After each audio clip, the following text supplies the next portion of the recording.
Rétt fyrir utan strendur Íslands önnur eyja, lítil en stór í hjarta sínu. Eyja þar sem aðeins einn maður býr og stjórnar. Þegar hann steig fyrst á land, þreyttur og bugaður eftir ógnarstjórn síns gamla lands, viss hann að hér myndi hann byggja nýtt ríki. Hann vann og vann, nótt sem nýtan dag, og fljótt varð einn múrsteinn að tveimur, tveir að húsi og hús að höll. En það var eitthvað sem vantaði.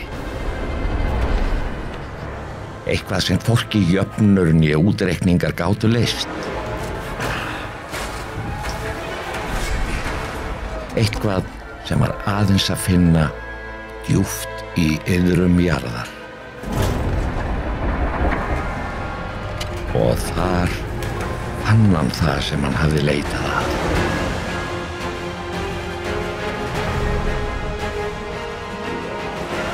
Loforðin 10. Og þegar hann loksins dró fánan að húni, viss hann að smáríkið hans væri orðið að veruleika. Smáríkir, ódýrasta ríkir.